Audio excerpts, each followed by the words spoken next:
Hello student, कैसे हैं। आज हम लोग 2023 डीवी 822 पर फिर चर्चा कर रहे हैं। उसके कुछ क्वेश्चंस ऑब्जेक्टिव्स के बचे थे, उसको आप देखने का प्रयास करो। तो देखो बेटा, ये आपका पेपर है 822 डीवी 2023। इसको आपको हमें सॉल्व करना है और आप देखें किस तरीके से इसको हम लोग कंप्लीट कराते हैं। ठीक है, तो देखो बेटा, अब हम लोग इसके आगे के क्वेश्चन पे चल रहे हैं। आपका ये क्वेश्चन कह रहा है बेटा, क्या कह रहा है उसको आप देखें और समझने का प्रयास करें। एक आपको दिया गया है, if sine A equal to cos A. ये ऑब्जेक्टिव का क्वेश्चन नंबर 13 आपका पेपर है 2023 822 डीवी। आपसे बोला है if sine A equal to cos A, तो फाइंड वैल्यू ए। ये कंडीशन आपको दी गई है, sine A equal to cos A, find the value of A. A की वैल्यू आपको फाइंड करनी है। आप देखें किस तरीके से इसे हम लोग ज्ञात करते हैं। बेटा इसमें क्या करोगे, सिंपल सी कंडीशन है, इसके दोनों पक्षों में आप cos a से डिवाइड कर दो, है ना। अगर आप cos a से डिवाइड करोगे तो देखें आपको मिलेगा क्या, sine a equal to cos A, और आपने cos a से बोथ साइड अगर डिवाइड करोगे, दोनों पक्षों में cos a से भाग करोगे, तो sine a upon cos A equal to cos A upon cos A. यहां से cos ए कैंसिल हो गया, और sine A upon cos A को तो आप अच्छी तरह से जानते होंगे। Sine A upon cos A equal to बेटा होता है कितना, tan ए। तो आप इसे लिख क्या सकते हो बेटा, tan ए लिख सकते हैं। तो ये हो जाएगा कितना, tan ए इक्वल टू 1। अब आपको ये ध्यान देने की जरूरत है कि tan में कितने डिग्री की वैल्यू 1 होती है। अगर ये आपको वैल्यू फाइंड है, अगर ये आपको मालूम है, तो आप इस क्वेश्चन को सफलतापूर्वक आप सॉल्व कर लेंगे। तो आप यहाँ पर देखो, ये आपका 1 जो है tan में 45 डिग्री की वैल्यू होती है, यानी यह आपको लिख सकते हैं आप tan a equal to tan 45 degree. Therefore a equal to कितना, 45 डिग्री। 4 ऑप्शन आपके दिए गए हैं, ये 4 ऑप्शन इस क्वेश्चन में दिए गए हैं भैया। आपको पहला दिया है 0 डिग्री, दूसरा दिया गया 30 डिग्री, तीसरा आपको बेटा दिया 45 डिग्री, एंड चौथा दिया है आपको 60 डिग्री। तो आपको क्या मिल गया, 45 डिग्री, यानी आपको ऑप्शन नंबर 3 आपका जो है यहां पर करेक्ट आंसर होगा। क्लियर है। चलिए अगले क्वेश्चन पे चलते हैं, उसको आप ध्यान दें। तो ये क्वेश्चन मेरे ख्याल से क्लियर होगा। अब अगला क्वेश्चन आपका है, उसको आप देखें। क्वेश्चन नंबर 14 में आपको गिवन में दिया भाई, इफ, ये question number 14, if a equal to 30 degree, find the value. किसकी वैल्यू फाइंड करनी बेटा, 1 plus tan square A whole upon 1 plus cot square A. इसकी वैल्यू आपको प्राप्त करनी है। यहां पर भी 4 ऑप्शन दिए गए हैं। ए आपको दिया बेटा, बी दिया है, सी दिया है और डी दिया है। ये आपको 4/3, बी की वैल्यू -1, सी की वैल्यू 3, डी की वैल्यू 1/3। ये 4 ऑप्शन आपके लिए दिए गए हैं। इन 4 ऑप्शन में कौन सा आंसर आपका करेक्ट होगा, ये आपको क्लियर करना है। तो देखो बेटा, इस तरह के क्वेश्चन में आप वैल्यू पुट करिए बस। जहां पर ए है वहां पर आप यहां पर पुटअप करोगे कितना, 30 डिग्री, और 30 डिग्री जब पुटअप कर दोगे तो आपके सामने आपका आंसर होगा, है ना। तो देखो मैं आपको लेके चल रहा हूं भाई। देखो भाई, 1 plus tan square A whole upon 1 plus cot square A. देखो बेटा, ए की वैल्यू आप 30 रख लोगे, 1 प्लस कितना हो जाएगा, tan square 30 whole upon 1 plus cot square 30। अब आपको यहां पर tan 30 और cot 30 की वैल्यू पुटअप करनी होगी और इसको रखने के लिए आपको इसकी वैल्यू क्या होनी चाहिए, याद होनी चाहिए, है ना, tan 30 और cot 30। तो आप देखो tan 30 की वैल्यू कितनी होगी, 1/√3, तो यहां लिखो 1 + 1/√3 और यहां पे स्क्वायर है तो आप इसका जो है क्या करोगे बेटा, स्क्वायर यहां यूज करोगे। क्लियर। अब देखो होल बाई 1 + cot 30 की वैल्यू कितनी होती है, √3 होती है, उसकी भी वैल्यू यहां पर पुटअप करेंगे और ये √3 हो गया होल पावर 2। इसे आप लिख सकते हैं 1 + स्क्वायर से रूट हट जाएगा 1/3 होल बाई 1 + 3, स्क्वायर से दोनों डिनोमिनेटर और न्यूमरेटर में जो रूट था वो आपका हट जाएगा। तो अब यहां पर मिलेगा क्या, उसको आप देखें। 1 + 1/3, यहां पर 3 एलसीएम लेंगे, 3 एलसीएम लोगे बेटा तो यहां 3 1 जा कितना हो जाएगा, 3 होगा, +1 होल बाई 1 + 3 यानी आपका ऑलरेडी हो गया 4। तो आप देख रहे हैं ये वैल्यू आपको हो जाएगा 3 + 1 यानी 4/3 होल बाई 4। यहां पर 1 कर लो बेटा तो इसको क्या लिखते हो, 1/4 लिख सकते हैं, रिवर्स हो जाएगा, 4 से 4 कैंसिल हुआ, 1/3। ये कौन सा ऑप्शन आपका है, ऑप्शन नंबर डी आपका करेक्ट है। ठीक है, तो मेरे ख्याल से क्वेश्चन में कहीं डाउट नहीं होना चाहिए, आराम से आप इसको हल करिए और वैल्यू पुटअप करके कैलकुलेशन करेंगे, तुरंत आपको आंसर मिलेगा और आगे बढ़ते चलेंगे। तो ये आपका डी ऑप्शन इसका करेक्ट होगा। ठीक है, अब आप चले यहां पर क्वेश्चन नंबर 15 पर चलते हैं। किस पर, 15 पर। तो 15 में आप देखें, समझने की इसको भी जरूरत है। ये 2023 822 डीवी का ये क्वेश्चन चल रहा है बेटा और इसके कंप्लीट सॉल्यूशन मैं आपको दूंगा। 2023 822 डीवी या और भी जो सेट होंगे सभी सेट आपको हम कंप्लीट आपके देंगे। इसके बाद 2022 2021 जो भी आपके हुए हैं एग्जामिनेशन, उन सब के सॉल्यूशन आपको हमारे इस छोटे से चैनल में आपको मिलेंगे। ठीक है, तो आप बने रहें। अगला क्वेश्चन, अब आप ध्यान दें, क्वेश्चन नंबर 15। क्वेश्चन को आपको समझना होगा, एक गोले की त्रिज्या को दुगना किया जाए। एक स्फीयर है, गोला है, उसकी रेडियस को डबल कर दिया जाए। अगर उसकी सरफेस एरिया को डबल कर देंगे, 2 गुना कर देंगे, तो उसके पृष्ठीय क्षेत्रफल में प्रतिशत वृद्धि कितनी होगी, कितनी उसकी सरफेस एरिया इंक्रीज कर जाएगी, ये आपको फाइंड करना है। क्वेश्चन क्लियर हुआ।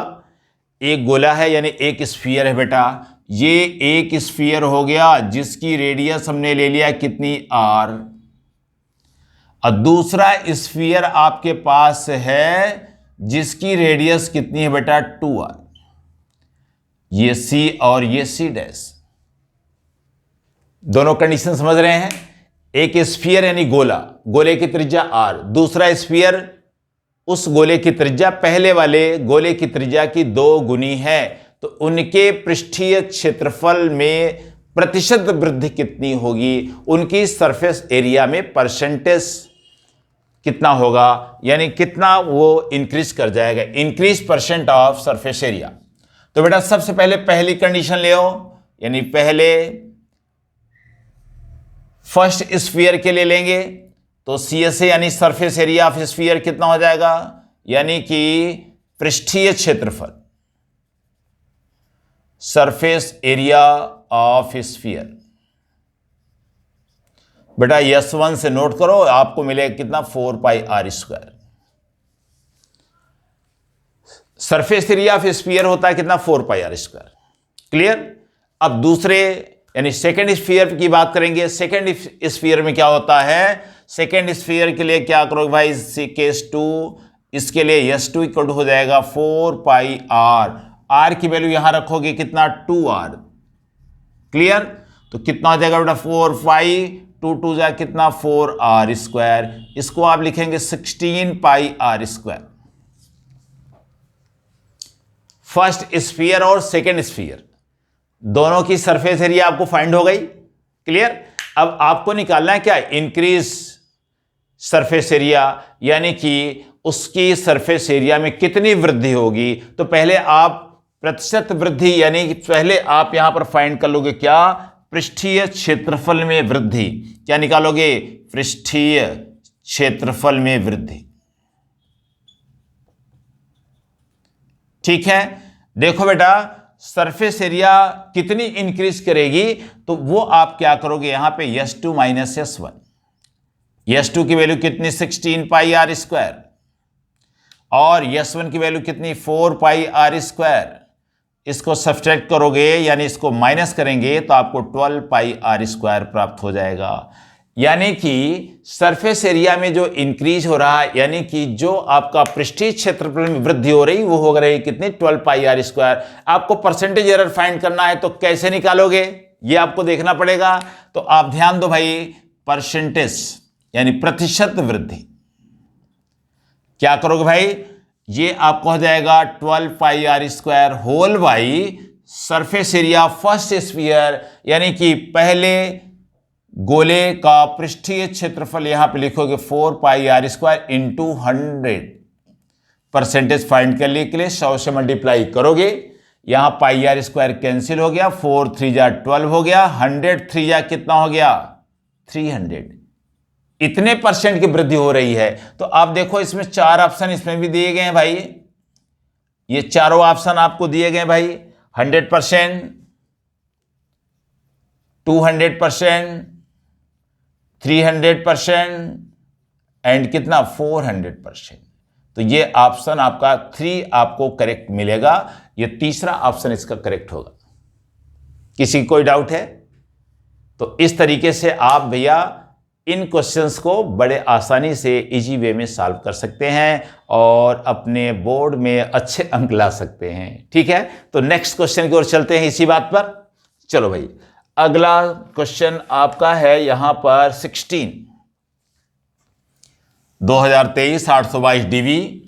ठीक है, इसका ऑब्जेक्टिव का क्वेश्चन नंबर आप 16 देखें, बहुत सुंदर क्वेश्चन है। देखो बेटा, इसमें दिए हैं 2 सर्कल। देखो बेटा, 2 वृत्त दिए हैं, एक वृत्त आपका ये हो गया, सेंटर ऑफ सर्कल C हो गया, यहां पर सेकेंड सर्कल हो गया, इसका आपको हो गया centre of circle C dash. अब देखो बेटा, इस क्वेश्चन में कह रहा है इसका डायमीटर हमने D1 ले लिया और इसका डायमीटर हमने ले लिया D2। Diameter of first circle D1 और diameter of second circle D2। अब आपसे इसमें पूछ रहा बेटा, क्वेश्चन में कह रहा है कि इनकी परिधियों का अनुपात क्या होगा, रेशियो बिटवीन 2 सर्कल्स, और क्या सर्कुम्फरेंस, रेशियो बिटवीन 2 सर्कल्स सर्कुम्फरेंस। यानी कि आपको जो है निकालना है, इनकी परिधि में अनुपात फाइंड करना है। इन दोनों वृत्तों की परिधियों में अनुपात ज्ञात कीजिए।